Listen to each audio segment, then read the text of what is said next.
पवन सिंह ज्योति सिंह से जुड़ी बड़ी खबर। जी हां दोस्तों, आपका स्वागत है मेरे चैनल ऑसम भोजपुरी पर। वीडियो को पूरा देखिएगा।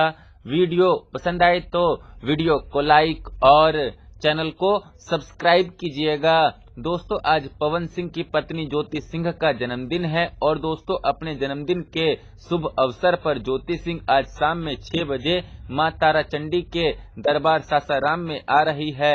दरअसल दोस्तों, अभी से लगभग 1 घंटा पहले उन्होंने अपने सोशल मीडिया की स्टोरी में लिखा कि अपने खास दिवस के अवसर पर आप सभी बड़े भाइयों बहनों से आशीर्वाद लेने आपके पास आ रही हूं। आज शाम 6 बजे मां तारा चंडी के दरबार में सासाराम में आप सभी मुझे अपना आशीर्वाद देने जरूर आएं। धन्यवाद। तो दोस्तों, आप में से जो भी भाई लोग ज्योति सिंह से मिलना चाहते हैं, उनको देखना चाहते हैं, उनको उनकी जन्मदिन की बधाई देना चाहते हैं, तो आप लोग आज शाम में 6 बजे मां तारा चंडी के दरबार सासाराम में जाकर उनसे मिलकर उनको जन्मदिन की ढेर सारी बधाई दे सकते हैं। खैर, फिर मिलते हैं दोस्तों किसी नए वीडियो में। वीडियो पसंद आए तो वीडियो को लाइक और चैनल को सब्सक्राइब कीजिएगा।